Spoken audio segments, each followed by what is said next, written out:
আর যতক্ষণ তিনি শুনেছেন ততক্ষণ পর্যন্ত তিনি হাসছিলেন, দাঁত খিলিয়ে খিলিয়ে তিনি হাসছিলেন। যে ইলিয়াস আলী জিয়াউল আহসান কর্তৃক অপহরণের শিকার হয়েছিলেন, আমি আজকে অত্যন্ত ভারাক্রান্ত হৃদয়ে আপনাদের সামনে আজকে আমাদের যে ট্রাইব্যুনাল একে ইমরুল কায়েস নামে যে সাক্ষীর সাক্ষ্য দিয়েছে তার আংশিক বিবরণ, যিনি ইতিমধ্যে আমাদেরকে এতক্ষণ পর্যন্ত সাক্ষীর সাক্ষ্য দিয়েছেন, তার কিছু বিবরণ আপনাদের সামনে আমি উপস্থাপন করছি। আপনি বাংলাদেশের ইতিহাসে আজকে যে সাক্ষীর সাক্ষ্য দিয়েছে এইরকম একটি বর্ণনা, এবং যে আসামির বিরুদ্ধে সাক্ষী দিয়েছে জিয়াউল আহসান, এরকম একজন নিষ্ঠুর খুনি, এইরকম একজন নিষ্ঠুর এবং খুনি বাংলাদেশের ইতিহাসে আর দ্বিতীয়টি নেই। আজকে যে ইমরুল কায়েস, তিনি আর্ম করে সেনাবাহিনীতে ভর্তি হয়েছিলেন। তার চাকরির বিভিন্ন পর্যায়ে তিনি বিভিন্ন জায়গায় চাকরি করেছেন। একটি পর্যায়ে তিনি এই জিয়াউল আহসানের রানার হিসাবে যোগদান করেন এবং জিয়াউল আহসানের বিভিন্ন কুকীর্তির তিনি সাক্ষী হন। এক লাইটেই নিশ্চিন্তে চলে দিনের পর দিন। Walton emergency bulb, the best emergency bulb. তিনি আজকে ট্রাইব্যুনাল একে তার যে জবানবন্দি তিনি শুরু করেছেন, এখনও জবানবন্দি তিনি আংশিক দিয়েছেন। বিকালবেলা আবার 3টার সময় তার অবশিষ্ট জবানবন্দি হবে। এই আংশিক জবানবন্দির মধ্যে জিয়াউল আহসান প্রায় 60টি ঘটনার, ভিন্ন ভিন্ন সময়ে 60টি ঘটনার বর্ণনা দিয়েছেন। এই 60টি ঘটনায় তিনি প্রায় 30 জনকে নির্মমভাবে খুন করার বর্ণনা দিয়েছেন। তিনি বর্ণনা দিয়েছেন যে একসঙ্গে 11 জনকে হত্যা করা হয়েছে, একসঙ্গে 7 থেকে 8 জনকে হত্যা করা হয়েছে, কখনো একজন একজন করে হত্যা করা হয়েছে, কখনো সিমেন্টের বস্তাভর্তি সিমেন্টে বেঁধে গুলি করে নদীতে ফেলে দেওয়ার ঘটনা তিনি বর্ণনা করেছেন। আজকে সবচেয়ে নির্মম এবং যেটি সবচেয়ে আলোচিত যে ঘটনা,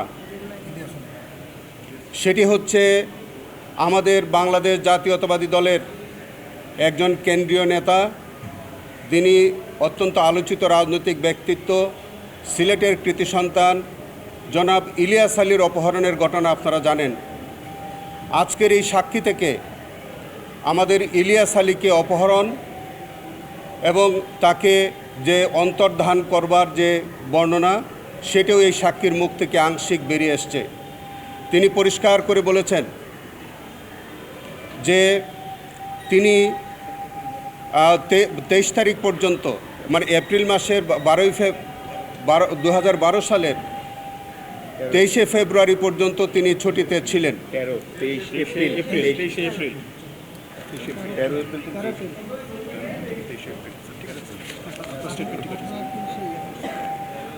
এই জায়গাটা আমি একটু কারেকশন করে দিচ্ছি আপনাদেরকে। সেটা হচ্ছে যে তিনি বলেছেন যে একবার জিয়াউল আহসানের নেতৃত্বে তিনি মহাখালী ব্রিজের কাছে যান।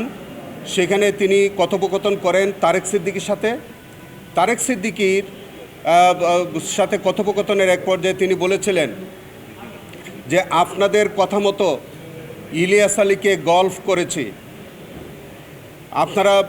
আপনাদের কথা মতো গল্ফ করেছি, এখন এর বেশি আমি আর কি করব? আপনারা যদি এরকম করে আমাকে চাপ দেন তাহলে আমাকে বরঞ্চ পোস্টিং দিয়ে জঙ্গলে পাঠিয়ে দেন। তারপরে আজকের সাক্ষী বলেছে তিনি এই ঘটনার পরে তিনি ছুটিতে যান। ছুটি থেকে আসার পরে তিনি যখন র্যাব হেডকোয়ার্টারে জয়েন করেন তখন দেখলেন যে র্যাব হেডকোয়ার্টারের অবস্থা থমথমে। তার সহকর্মীদের কাছ থেকে তিনি জানলেন যে এই সময়ের মধ্যে, এই যে তিনি যে সময়টা ছুটিতে ছিলেন, এই সময়ের মধ্যে র্যাবের যে ইন এবং আউট যে রেজিস্টার এবং অস্ত্রাগারের যে রেজিস্টার এবং ভিডিও ফুটেজ র্যাব হেডকোয়ার্টারের যে ভিডিও ফুটেজ, এই সব কিছু জিয়াউল আহসান ধ্বংস করে দিয়েছে, নষ্ট করে ফেলেছে। অর্থ হচ্ছে যে এই সময়ের মধ্যে ইলিয়াস আলীকে অপহরণ করা হয়েছে, সম্ভবত ইলিয়াস আলীকে র্যাব হেডকোয়ার্টারে আনা হয়েছে।